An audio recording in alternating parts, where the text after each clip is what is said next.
বই পড়ার অভ্যাস শুরু করবেন কিভাবে? অনেকে আমাকে জিজ্ঞেস করে, ভাই বই পড়ার অভ্যাস শুরু করতে চাই কিন্তু পড়ায় মন বসে না। সমস্যা আসলে মনে না, আপনি আসলে বই পড়াকে একটা ইভেন্ট বানিয়ে ফেলেছেন, অথচ বই পড়া হওয়ার কথা ছিল একটা ডেইলি অভ্যাসের মতো, ঠিক যেমন দাঁত ব্রাশ করার মতো। বই পড়ার অভ্যাস শুরু করবেন যেভাবে, নাম্বার 1, ছোট ছোট বই দিয়ে বই পড়ার অভ্যাসটাকে শুরু করুন। প্রথম দিন 50 পৃষ্ঠা বা 100 পৃষ্ঠা না, মাত্র 5 পৃষ্ঠা কিংবা 10 পৃষ্ঠা পড়ার চেষ্টা করুন। প্রথমে আপনি বই পড়ার আসলে জার্নিটা অ্যাটলিস্ট শুরু করুন। নাম্বার 2, বই পড়ার জন্য একটা নির্দিষ্ট সময় বের করুন। আমি সময় পেলে আসলে বই পড়া শুরু করব, এটা কিন্তু একটা বড়সড় মিথ্যা কথা। সময় কিন্তু কখনোই পাওয়া যায় না, সেটাকে আসলে বের করতে হয়। আপনি যখন আসলে বাসে বসে আছেন তখন 10 মিনিট, কিংবা যখন আপনি ঘুমাতে যাচ্ছেন তার আগে হয়তো 10 মিনিট, বা ঘুম থেকে উঠে 10 মিনিট সময় আপনি বই পড়তে পারেন, কিংবা আপনি হয়তো জ্যামে বসে আছেন তখন কিন্তু আপনি 10 মিনিট বই পড়তে পারেন, বা হয়তো যে টাইমে আপনার বাচ্চা কাচ্চা ঘুমাচ্ছে সেই টাইমটাতে আপনি কিন্তু ফোনের বদলে একটা বই পড়া কিন্তু শুরু করতে পারেন। নাম্বার 3, বই পড়ার সময় ফোনটাকে দূরে রাখুন। বইয়ের সবচেয়ে বড় শত্রু কিন্তু হচ্ছে ফোনের নোটিফিকেশন। আপনি বই পড়ার সময় ফোনটাকে অন্য রুমে রেখে আসুন, কিংবা পারলে একেবারে ফোনটাকে এয়ারপ্লেন মোডে দিয়ে দিন।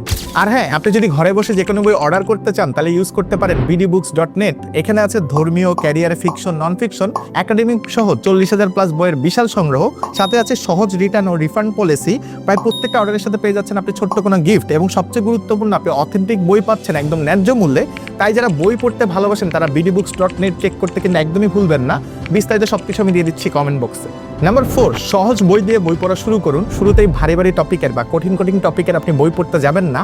আপনার যা ভালো লাগে তাই পড়ুন, সেটা হতে পারে গল্প, উপন্যাস, আত্মজীবনী কিংবা কমিক্স। আপনার কিন্তু টার্গেটটা হচ্ছে প্রথমে বই পড়ার অভ্যাসটা শুরু করা।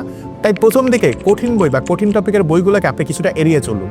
নাম্বার 5, বই পড়া অন্যদের সাথে শেয়ার করুন। আপনি যখন কোনো বই পড়ছেন তখন সেই বইটা আপনি আন্ডারলাইন করুন বা হাইলাইট করুন, তারপর সেটা আপনি ফেসবুকে পোস্ট করুন বা সেটা নিয়ে আসলে ছবি তুলুন, কিংবা বন্ধুদের সাথে সেই আইডিয়াটা শেয়ার করুন। আপনি যত বেশি এগুলো নিয়ে কথা বলবেন তত কিন্তু দ্রুত আপনার আইডেন্টিটি বদলাবে। আপনি কিন্তু নিজেকে সত্যি সত্যি রিডার ভাবা শুরু করবেন, আর এই রিডার ভাবা শুরু করলেই কিন্তু আপনি খুব দ্রুত পাঠক হতে পারবেন, অর্থাৎ সত্যি সত্যি আপনি রিডার হতে পারবেন। তাই যত পারেন বই নিয়ে কথা বলেন, অন্যদের সাথে শেয়ার করেন।